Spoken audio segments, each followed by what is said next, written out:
Everyone's talking about Iraq's development road like it's just a highway project, but they're completely missing the big picture.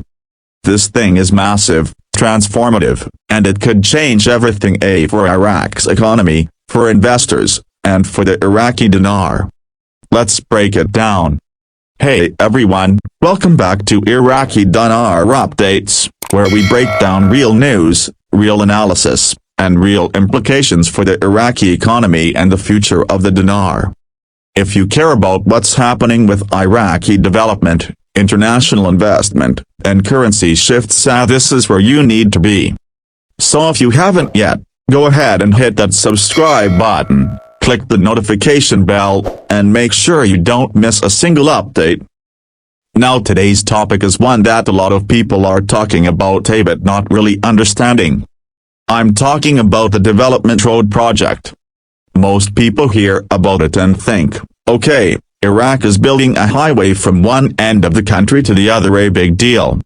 But no, it's not just a highway. It's much bigger than that. It's not just about transport, it's about transformation.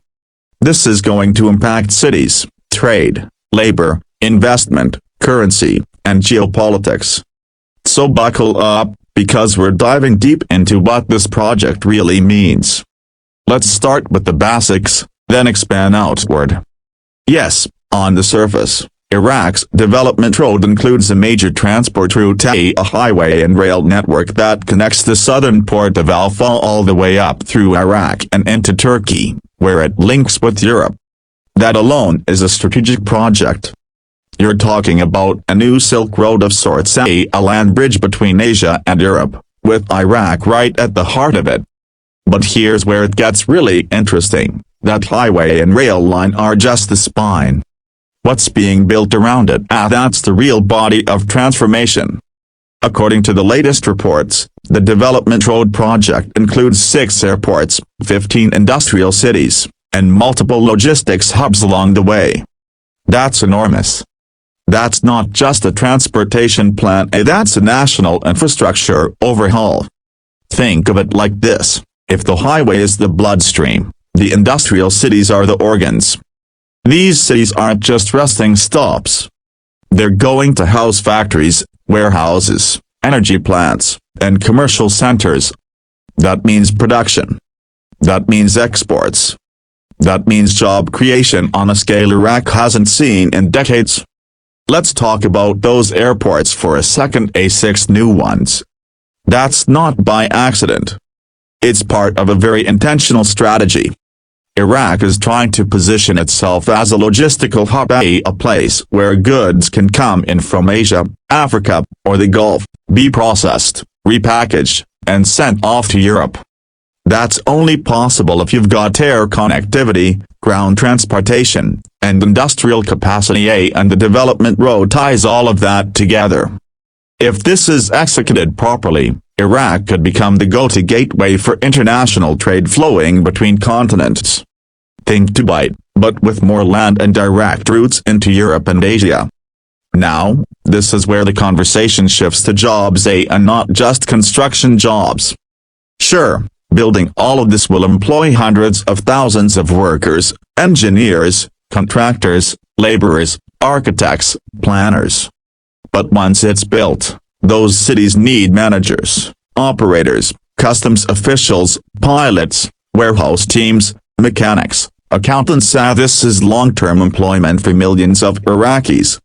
And with more people working and earning wages, what happens next? Consumer spending increases. Demand for services increases. Small businesses flourish. That boosts the entire internal economy. And that brings us to the Iraqi stock exchange, and the dinar. You see, large-scale infrastructure projects like this do more than just modernize a country. They build investor confidence. They tell the international community, this country is stable. This country is moving forward. This country has a plan. And when investors see that, when they see 15 new industrial zones and airports and growing trade corridors, they don't just sit back and watch. They invest. In stocks. In local businesses. In the Iraqi market. Already, the Baghdad Stock Exchange has seen gradual interest from foreign investors, especially from regional partners. But when these infrastructure projects start to take shape physically, when cranes go up and buildings start rising, when real cargo starts moving, that interest is going to grow tenfold. And here's where it gets exciting for those of us following the dinar. Because when Iraq builds economic stability and shows steady GDP growth, when exports increase, when its local industries begin competing regionally, that's when the value of the currency starts becoming a serious topic again. That's when revaluation, rate adjustments, or at the very least, strength in monetary policy becomes more than just rumors. It becomes strategy. Let's not forget how the Central Bank of Iraq has been working to stabilize the dinar for years. But part of that stabilization depends on strong economic fundamentals. You can't have a strong currency in a weak economy.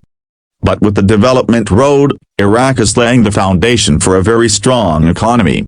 They're investing in hard infrastructure, diversifying away from oil, building up trade networks, and attracting international capital. That's a currency-positive environment. And remember, the world is watching. China, Turkey, the UAE all have vested interests in this project. It's not just about Iraq building something for itself. It's about Iraq becoming a hub for an entire region. It's about being the connector between global giants. That kind of position brings in influence and wealth. So yes, people might be talking about a new road or a railway, but they're not seeing the bigger vision. This is Iraq planting a flag in the ground and saying, we're back. We're open for business. We're ready to lead.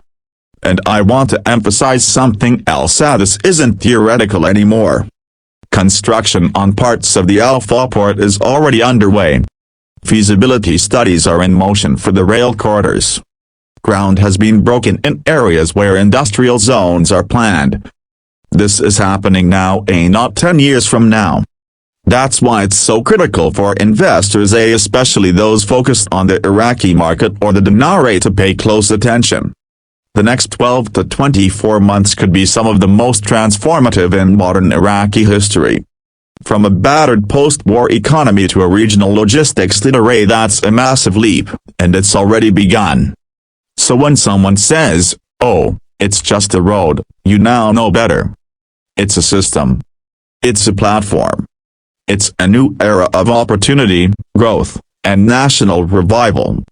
It's the kind of infrastructure that turns a currency from speculative to respected. It brings stability. It brings international trust. And yes, it brings the potential for real gains, both economically and financially. This is a moment where history is being written, quietly but powerfully, in the background. And the people who recognize it now will be the ones best positioned when the dust settles and the cranes come down. Alright, that's going to wrap up today's deep dive into the Development Road project and its massive implications for Iraq's economy, job market, stock exchange, and the future of the Iraqi dinar. If you got value from this breakdown, make sure you smash that like button, drop a comment below, let me know what you think the biggest impact will be, and of course, subscribe to Iraqi dinar updates for more analysis like this. We're here to cut through the headlines and get to what actually matters, what it means for Iraq, and what it means for you. Thanks for watching, and I'll see you in the next update.